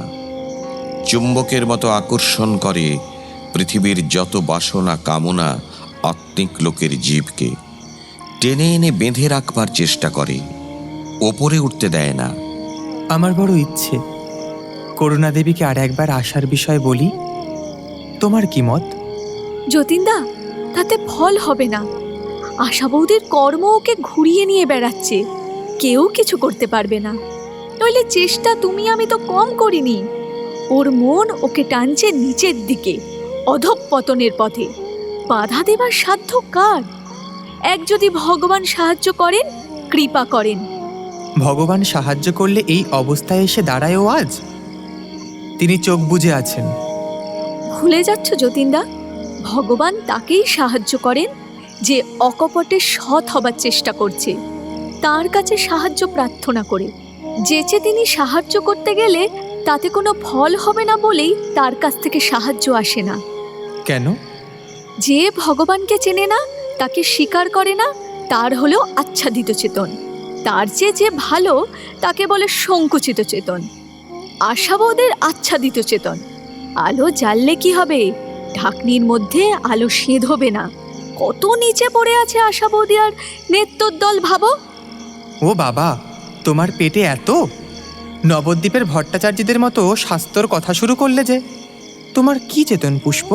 বিকশিত না পূর্ণ বিকশিত? আর আমি বোধ হয় আচ্ছাদিত চেতন, না কি বলো? আলবাত, নইলে তুমি কি ভাবো তুমি খুব উন্নতি করেছো? না, তাই জেনে নিচ্ছি তোমার কাছে। জেনে নিতে হবে কেন? নিজে বুঝতে পারছো না? কখনো ভগবানকে দেখেছো? তার দিকে মন দিয়েছো জীবনে? তাকে বোঝবার চেষ্টা তো দূরের কথা। আমার কথা বাদ দাও যতীনদা। আমি তুচ্ছ অদপে তুচ্ছ, কিন্তু বড় বড় বিদ্বান, জ্ঞানী, গুণী লোকের মধ্যেও অনেকে মুকুলিত চেতনও নয়। পূর্ণ বিকশিত চেতন তো ছেড়ে দাও, বিকশিত চেতনই বা কজন? পৃথিবীতে বা এই লোকে কোথাও জিনিসটা পথে ঘাতে মেলে না। তবে নেই তা নয়, আছে। একজন তেমন লোকের কাছে একদিন নিয়ে যাবে? আমার কি সাধ্য যতীনদা? তাদের দেখা পাওয়া কঠিন, ধরা দিতে চায় না সহজে। আচ্ছা, একজন মানুষকে আমি জানি যাবে সেখানে। চলো একটুখানি দেখিয়ে দিই, সেখানে গিয়ে দেখে চলে আসবে। কোনো কথাবার্তা বলো না, আশা বৌদিকে ছেড়ে একটু চলো দেখি। পৃথিবীর এসব আবহাওয়া তোমার পক্ষে যে কতটা খারাপ তা তুমি বুঝতে পারবে না। কেন, ম্যালেরিয়া ধরবে? আত্মারও ম্যালেরিয়া আছে। দেহ থেকে মুক্ত হয়েছে বলে গুমর করো না। এমন ম্যালেরিয়া ধরে যাবে মনের আত্মার যে কেঁদে কুল পাবে না যতীনদা। তখন ডাক্তার দেখাতে হলে এই ছাই ফেলতে ভাঙা কুলো পুষ্প হতভাগীকেই দরকার হবে। পৃথিবী দেখতে দেখতে নিচে মিলিয়ে গিয়েছে ততক্ষণ। সাদা সাদা মেঘ, অনন্ত আকাশ, সূর্যের আলোর রং আরো সাদা। মানুষের স্থূল চোখ হলে ধাঁধিয়ে যেত। জগতে সব ভেলকিবাজি, অথচ পৃথিবীতে বসে কিছু বোঝবার জো নেই। বহু লোক যাতায়াত করছে, কেউ ধূসর বর্ণের, কেউ লাল মেটে সিঁদুরের রং, কচিত কেউ নীল রঙের। পুষ্পকে যতীন বললে, দেখো, বেশিরভাগ আত্মাই কিন্তু ছাই রঙের আর লাল রঙের। নীল বর্ণের আত্মা পথে ঘাটে কত কম। তুমি ওদের দলে ভেবো না তুমি নীল বর্ণের দেহধারী আত্মা। অনেক উঁচু জীব তারা। পথে ঘাটে তাদের কিভাবে দেখবে? ও যা দেখছো ওরা তেমন উঁচু স্তরের নয়। পঞ্চম স্বর্গের লোকের দেহ উজ্জ্বল নীল, দামি নীল রঙের হীরের মতো। সে বড় একটা দেখতে পাবে না। তারও ওপরে উজ্জ্বল সাদা ষষ্ঠ সপ্তম স্বর্গের আত্মারা দেব দেবী। তাদের দিকে চাইলে চোখ ধাঁধিয়ে যায়। তোমার মতো। হঠাৎ যতীন লক্ষ্য করলে সে এমন এক স্থানে এসে পড়েছে যেখানকার বায়ুমণ্ডলে একটি অদ্ভুত নিস্তব্ধতা ও পবিত্রতা আত্মার চিরযৌবন নির্দেশ করছে। যেন অদূরে একটি সাদা পাথরের মন্দির। মন্দিরের চূড়োটা তার গম্বুজের তুলনায় একটু যেন বেশি লম্বা বলে মনে হলো যতীনের। কিন্তু আশ্চর্য রকমের দুগ্ধ ধবল কি একটা পাথরের তৈরি। মন্দিরের চারপাশে খুব বড় বাগান, প্রায় সবই ফুলের গাছ, কিন্তু অত সুন্দর ও সুগন্ধি ফুল এ পর্যন্ত যতীনের চোখে পড়েনি। খুব বড় উদ্যান শিল্পীর রচনার পরিচয় সেখানকার প্রতিটি ফুল গাছের সারিতে, লতাবিতানের সমাবেশে।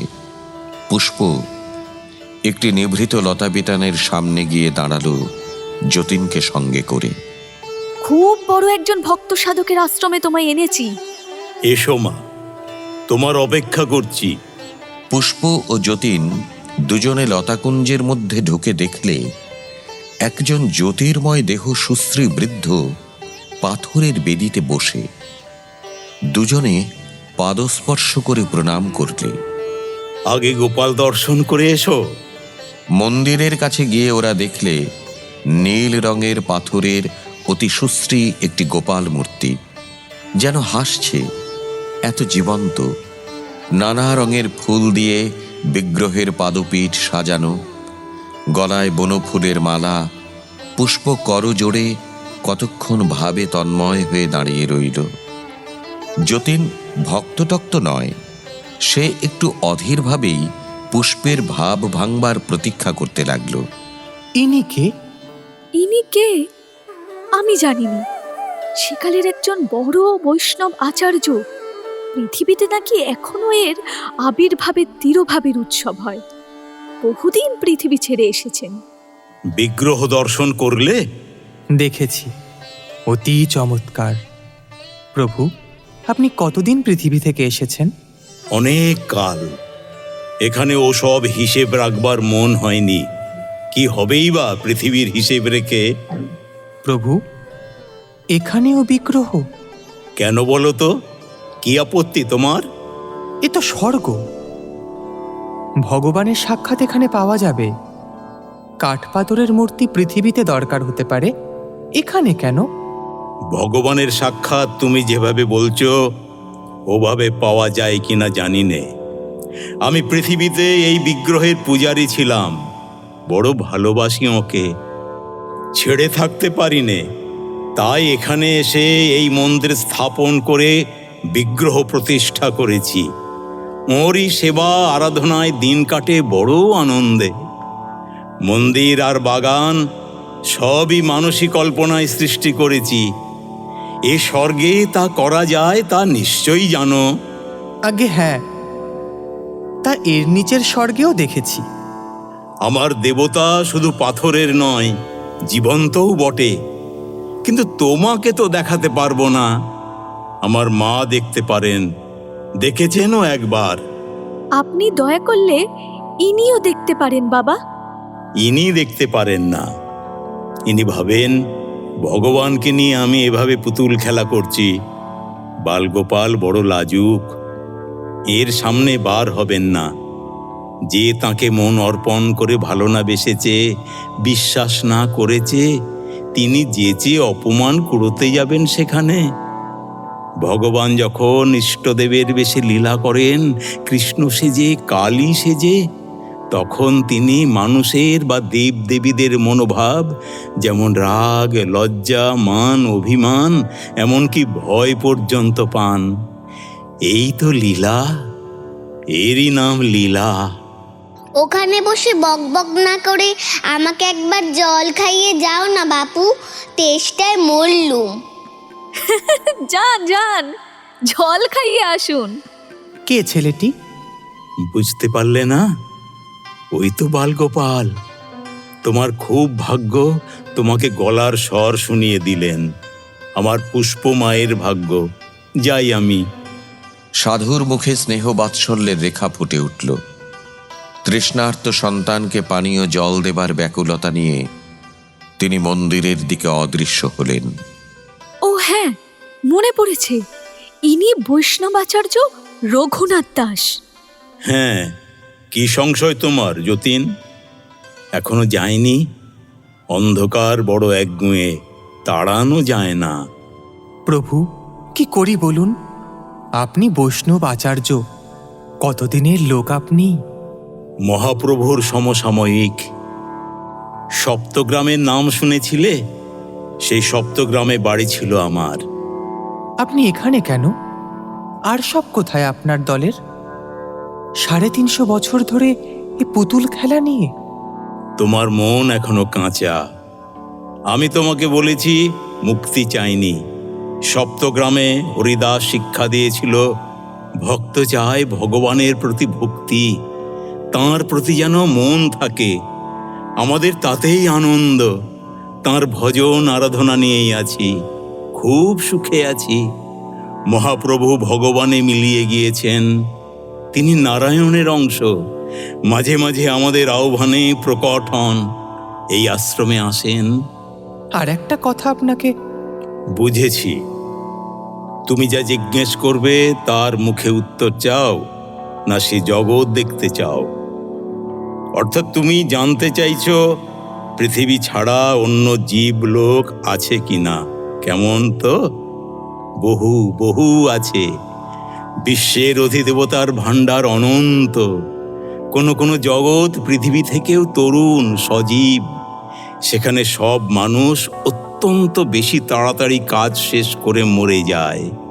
আবার বৃদ্ধ জরাগ্রস্ত জগৎ আছে, সেখানে মানুষ পৃথিবীর চেয়ে অনেক দীর্ঘজীবী, ধীরে সুস্থে জীবনের কাজ করে।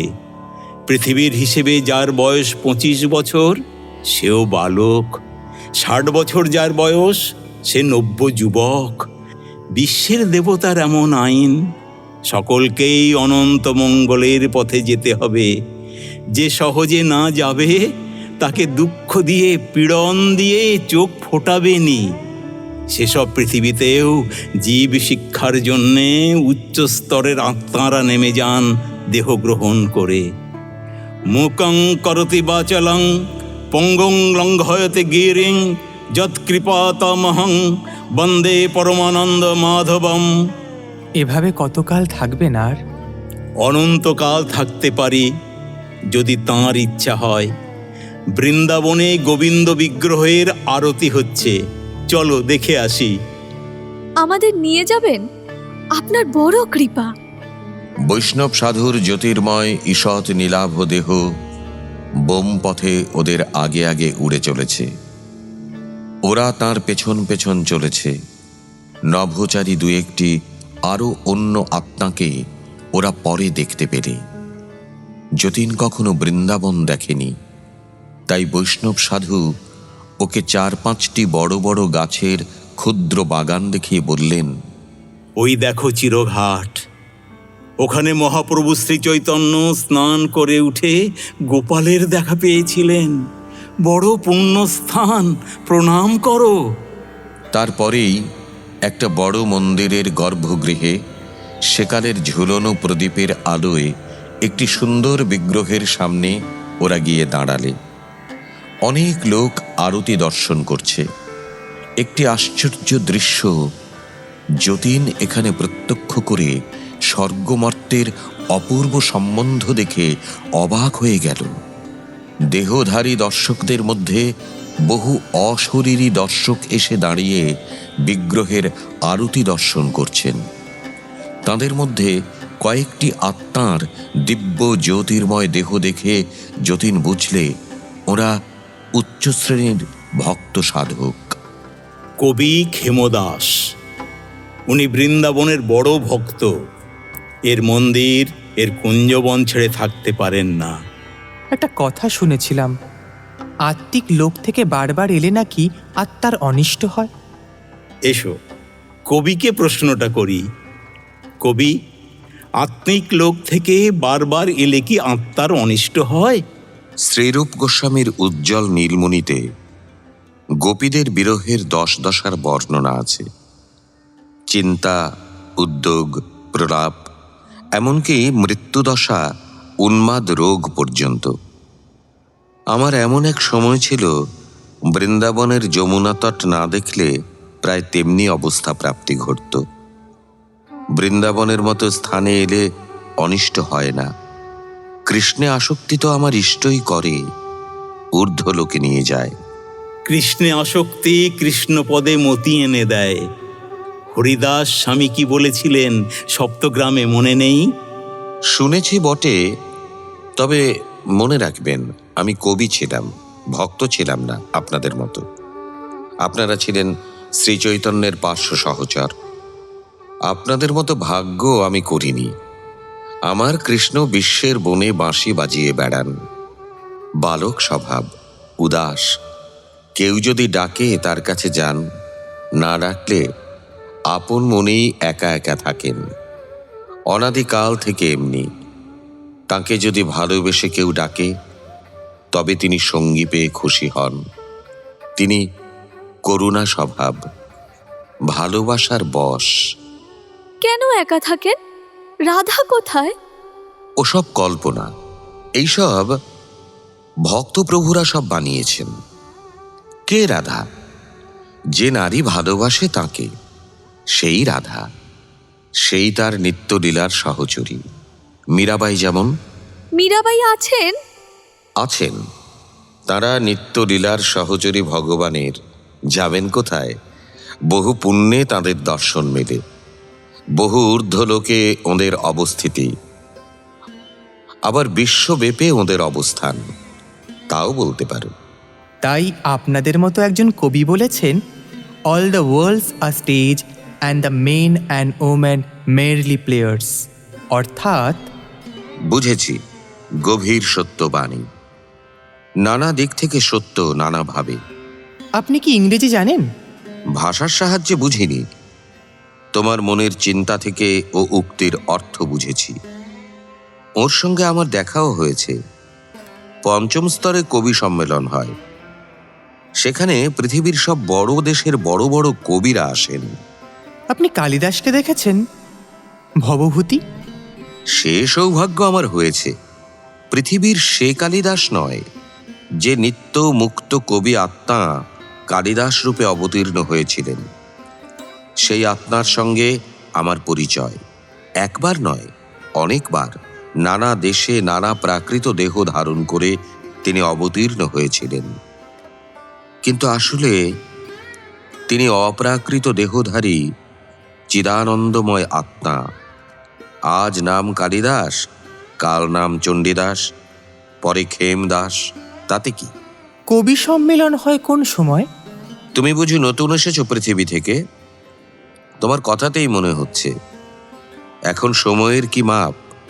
কাল হায়ং নিরবধি, অনন্তকাল বায়ুর মতো সনসন বইছে। রূপ গোস্বামী বলেছেন, অনর্পিত চেরিং চিরাত। রূপ গোস্বামী কবিও বটে, তিনিও আসেন। আর তুমি জানো না, যার সঙ্গে এসেছ, এই আচার্য রঘুনাথ দাসও কবি। এর রচিত চৈতন্য স্তব কল্পবৃক্ষ কি পড়েছ? পড়েছ বলে তো মনে হচ্ছে না। পৃথিবীর হিসেবে দীর্ঘ 2 বছর কেটে গেল। সেদিন পুষ্প ও যতীন বসে কথা বলছে বুড়ো শিবতলার ঘাটে। এমন সময় পুষ্প হঠাৎ চিৎকার করে বললে, এই থামো থামো, খবরদার! যতীনদা, যতীনদা থামো! কি হলো? কিছু না। কি হলো বলো না পুষ্প, বলবে না? আশা বৌদিকে খুন করতে যাচ্ছে তার সেই উপপতি নেত্য। সে কি? ওই যে দেখতে পাচ্ছ না? চলো চলো, ছুটে যাই, সামলাই গিয়ে। আমি তো কোনো দিকে কিছু দেখছি নে। ওঠো। বিস্মিত যতীন পুষ্পের দিকে চেয়ে দেখলে যে তার যাবার কোনো ব্যস্ততা নেই। সে চুপ করে বসেই রইল। কিছুক্ষণ পরে পুষ্পের বিশাল আয়ত চোখ দুটি বেয়ে জল গড়িয়ে পড়ল। কি হয়েছে? চলো চলো। গিয়ে কি হবে? এই যাত্রা রক্ষা হলো গিয়ে। বেঁচে গিয়েছে? আপাতত বটে। আহা, কি দুঃখ আশা বৌদির। আমি সেখানে যাব পুষ্প, চলো দেখা যাক। না, তোমার ওই সব কথা আমার ভালো লাগে না পুষ্প, সত্যি বলছি। আমি আলবাত যাব সেখানে। আমার মন কেমন হচ্ছে বলো তো। সেজন্যই তোমার আরও যাওয়া উচিত নয়, দেখে কষ্ট পাবে খুব। চলো পুষ্প, তোমার পায়ে পড়ি। আচ্ছা, তুমি তো সব বোঝো, অথচ মাঝে মাঝে। অগত্যা পুষ্প ওকে নিয়ে কলকাতায় আশার বাসায় এসে উপস্থিত হলো। তখন যতীন বুঝতে পারলে কেন পুষ্প এখানে তাকে আনতে চায়নি। নেত্য আজকাল মদ খায়। মাতাল অবস্থায় এসে দিন দুপুরে সে আশাকে এমন মার দিয়েছে যে সে ঘরের মেঝেতে পড়ে ভয়ার্ত চোখে দুর্দান্ত মাতালটার দিকে চেয়ে আছে। দরজার চৌকাঠের এপারে একখানা নেপালি কুকরি পড়ে সম্ভবত নেত্তর হাত থেকে ঠিকরে পড়ে থাকবে। ওদের দোরের বাইরে আশপাশের ঘরের ভাড়াটেরা জড়ো হয়ে উঁকি মেরে মজা দেখছে। নেত্য মত্ত অবস্থায় টলছে ও হাত নেড়ে নেড়ে জোর গলায় আস্ফালন করছে।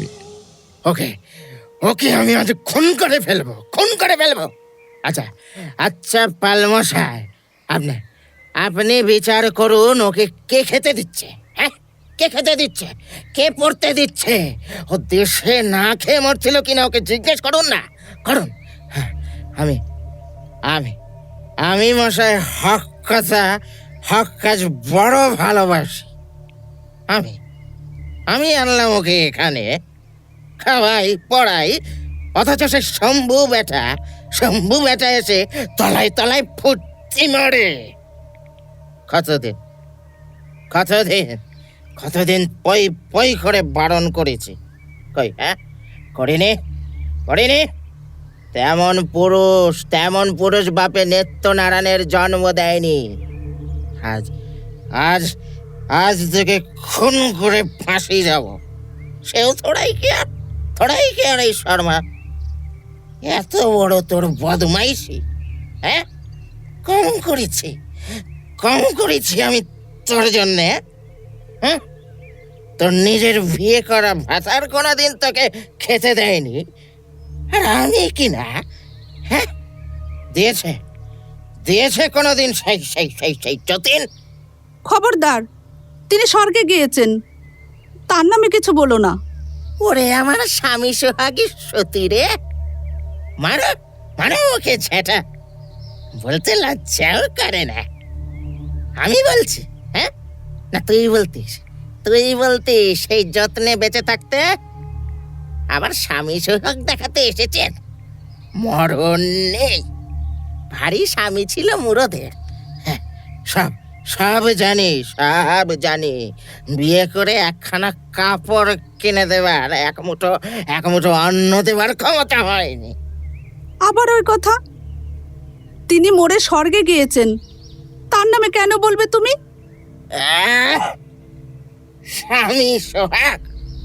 স্বামী সোহাগ উঠলে বদমাইশ মাগির।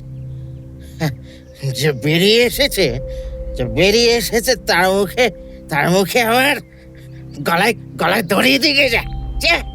তাই দেব, গলায় দড়ি দিয়ে তোমায় পুলিশের হাতে যদি তুলে না দিই।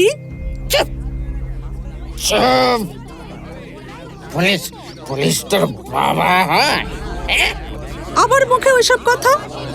এসব আপনাদের কি কাণ্ড? আপনারা না ভদ্রলোক? আশেপাশে বাড়িতে গেরস্ত, ঝি, বউ সব রয়েছে। এখানে মদ খেয়ে চেঁচামেচি চলবে না, হাঙ্গামা করতে হয়। সরকারি রাস্তা পড়ে রয়েছে, আমার বাড়ি ওসব করলে পুলিশে খবর দিতে হবে। আমিও তাই বলি, এখানে ওসব করোনি।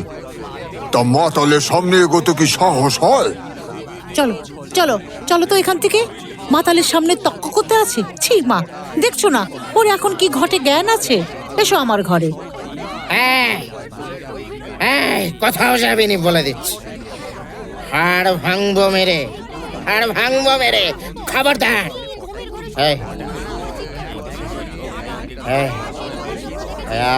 আমি এখন 4 ডিম ভাজা খাবো। ওরে না দিয়ে যদি নড়বি, হ্যাঁ মাসি, হ্যাঁ নিয়ে যাও না মাসি। আচ্ছা, চা করে ডিম ভেজে আমার ঘর থেকে পাঠিয়ে দিচ্ছি বাবা। আপনি একটু শান্ত হয়ে শুয়ে থাকুন। চলো, কি দেখতে এসেছো সব? দুটো হাত পা বেরিয়েছে করো না ঠাকুর উঠেছে? এত দূর নেমেছে ওর অবস্থা, এ আমি ভাবিনি। ভাবা উচিত ছিল। এসব জিনিসের এই কিন্তু পরিণাম। এখান থেকে চলে যাই। তুমি কেবলই এসে চলে যেতে চাও, কিন্তু আমি কোথায় গিয়ে শান্তি পাবো পুষ্প? আমার কর্তব্য পালন করিনি বলেই আজ ওর এই দুর্দশা। আমি যদি স্বামীর কর্তব্য পালন করতাম, যদি আসার জন্য তেমন টাকা করে রেখে যেতে পারতাম, তাহলে। তোমার ভুল এখনো গেল না? কেন? ঠিক কথা বলছি কি না? ভুলটা কোথায়? আশা বৌদি নিজের কর্মফলে এখনো অনেক দিন এরকম ভুগবে। তুমি ওর কর্মের বন্ধন কাটাতে পারো সাথ থেকেই। টাকা রেখে যেতে টাকা শুদ্ধ চলে যেত। বড় লোকের ছেলেদের তো অনেক টাকা দিয়ে বাপ মা মরে যায়, তারা উচ্ছন্নে যায় কেন? আমি এখানে থাকবো পুষ্প, ওকে ফেলে যেতে পারবো না এভাবে। ও আশা,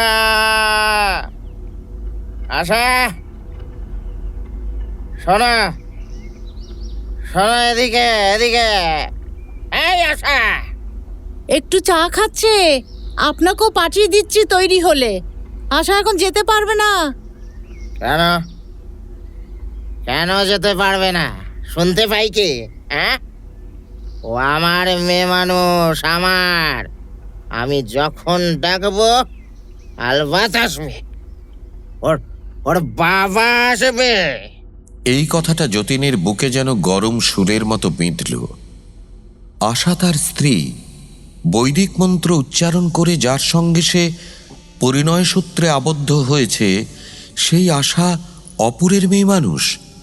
নেত্তর হুকুমে তাকে চলতে হবে। যতীনের মাথা যেন ঘুরে উঠল। এক মুহূর্ত সমস্ত দুনিয়া বিস্বাদ মিথ্যে জোলো হয়ে দাঁড়ালো। মস্ত একটা ফাঁকি, মস্ত একটা ধাপ্পাবাজির মধ্যে পড়ে গিয়েছে সে।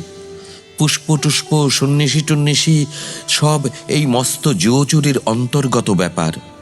নইলে অগ্নিসাক্ষী করে, হোম করে, বৈদিক মন্ত্র উচ্চারণ করে যাকে সে সহধর্মিণী করেছিল, কিংবা এই হয়তো নরক। চলো যতীনদা, আর এখানে থেকে কষ্ট পেও না। তুমি জানো যে আমার কর্মফলের ভোগ এ নরক। তুমি দয়া করে তাই কেবল এখান থেকে সরিয়ে নিয়ে যেতে চাইছো। আমি সব বুঝতে পেরেছি এবার। কিন্তু পুষ্প, আমার সাধ্য কি? আমি যাই? আমি কোথাও যেতে পারবো না। তুমি দুর্বল হয়ে হাল ছেড়ে বসে থেকো না। সেও কি পুরুষের কাজ, বীরের কাজ? তাছাড়া তোমাকে এই বন্ধন থেকে বাঁচাবো আমি। নইলে তুমি বুঝতে পারছো না কি বিপদ তোমার সামনে। পৃথিবী ছেড়ে বাইরের আকাশের তলায় এসে সে দেখলে শূন্য পথের সাধারণ চলাচলের মার্গগুলি একেবারে জনশূন্য। কেউ কোথাও নেই। যতীন একটু বিস্মিত হয়ে গেল। যতীনের মনে হলো কি এক ভীষণ টানে তাকে নিচের দিকে টেনে নিয়ে যাচ্ছে। অতি ভীষণ সে টানের বেগ। তিমির প্রসারক যেন কোন বিশাল চৌম্বক শক্তি জগৎ ব্রহ্মাণ্ড চূর্ণ বিচূর্ণ করে তার জাল বিস্তার করেছে। যতীনের সামনে, পাশে, দূরে, চারদিকে ঝড়ের মতো কোথা থেকে সেই ভীষণ শক্তির লীলা এক মুহূর্তে ব্যাপ্ত হয়ে গেল। ভয়ানক অন্ধকার তার চারদিকে। এই কি তলাতল পাতাল! পৃথিবী কোথায়? বিশ্ব ব্রহ্মাণ্ড, চন্দ্র সূর্য কোথায়? পুষ্প কোথায়? করুণা দেবী কোথায়? হতভাগিনী আশা, সে কোথায়? সব লুপ্ত, একেবারে লুপ্ত। কোন রসাতলে সে চলেছে দুর্লঙ্ঘ আকর্ষণে? অনেকক্ষণ, অনেক যুগ যেন কেটে গিয়েছে। জ্ঞান নেই যতীনের। অন্ধকার ছাড়া আর কোনো দিকে কিছু নেই। বহুদিন সে কি এক গভীর ঘুমে অচেতন হয়ে পড়েছিল। সব অন্ধকার, বিস্মৃতি। পুষ্পের ডাকে তার চৈতন্য হলো। পুষ্প তাকে ডাকছে, ও যতীনদা, যতীনদা, ও যতীনদা, বেরিয়ে এসো। যতীনদা, বেরিয়ে এসো। হ্যাঁ, শিগগির চলে এসো। ওম কৃষ্ণ, ওম কৃষ্ণ নাম উচ্চারণ করো। ওম কৃষ্ণ, ওম কৃষ্ণ, ওম কৃষ্ণ, ওম কৃষ্ণ। পুষ্প, পুষ্প ডাকছে। এ কোন স্থান? কে যেন ওর হাত ধরলে এসে। পুষ্পের কণ্ঠস্বর ওর কানে গেল আবার। পুষ্প যেন কাকে বলছে। এবার যতীনদা বেঁচে গেল, তবে এখনো ঠিক জ্ঞান হয়নি। কি হয়েছিল বলো তো? এ কি কাণ্ড! এমন তো কখনো। তারপর সে চারিদিকে চেয়ে দেখে আরো অবাক হয়ে গেল। সে পৃথিবীর এক গরিব গৃহস্থের পুরনো কোঠাঘরের মধ্যে।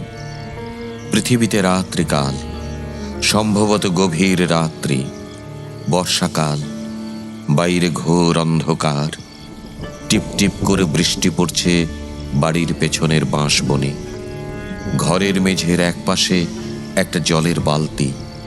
ওদের ঠিক সামনের মেঝের উপর মলিন কাঁথা পাতা একটা বিছানার এক পাশে ছোট ছোট বালিশ পাতা। আর একটা ছোট বিছানা, কিন্তু সে ছোট বিছানাটা খালি, আর বিছানার সামনে মেঝের ওপরেই মলিন শাড়ি পরনে একটি মেয়ে বসে অঝরে কাঁদছে। মেয়েটির কোলে একটি মৃত শিশু, সম্ভবত ৬-৭ মাসের। ঘরের দরজার কাছে একটা পুরনো হ্যারিকেন লণ্ঠনে বোধহয় লাল তেল জ্বলছে, কারণ আলোর চেয়ে ধোঁয়া বেশি হয়ে লণ্ঠনের কাঁচের একটা দিক কালো করে ফেলেছে। ঘরের মধ্যে আরও ২-৩টি মেয়ে ও পুরুষ মানুষ, সবাই ক্রন্দনরতা মেয়েটিকে ঘিরে নিঃশব্দে বসে। মেয়েটি কাঁদছে আর বিলাপ করছে।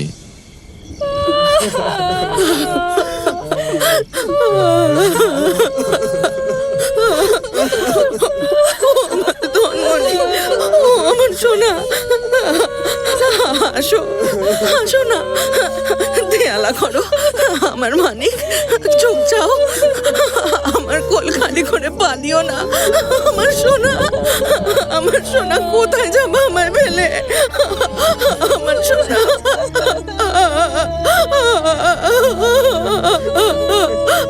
আমার সোনা। এসব এসব কি ব্যাপার? হ্যাঁ, এরা কারা? আমি কোথায়? চলে এসো যতীনদা। তুমি পুনর্জন্মের টানে পড়ে পৃথিবীতে জন্মেছিলে আজ ৬-৭ মাস। ওই ওই তোমার মা আজ আবার দেহ থেকে মুক্তি পেলে। ওই মৃত শিশুই তুমি। কি বিপদেই ফেলেছিলে আমাদের। পুনর্জন্মের টান? সে কি? আমি আমি আমি এই বাড়িতে, এই ঘরেই জন্মেছিলে। এরা ব্রাহ্মণ, গ্রামের নাম কোলা বলরামপুর, জেলা যশোর। ভগবানের কাছে বহু ডাক ডেকে আর করুণা দেবীর দয়ায় আজ উদ্ধার পেলে। নতুবা দেহ ধরে এইসব অজ পাড়াগাই এখন বহু কাল কাটাতে হতো। পুনর্জন্মের ঠেলা বুঝতে পারতে। বারবার পৃথিবীতে যাওয়া আসা কুফল এখন বুঝতে পারছো তো? কতবার না বারণ করেছি।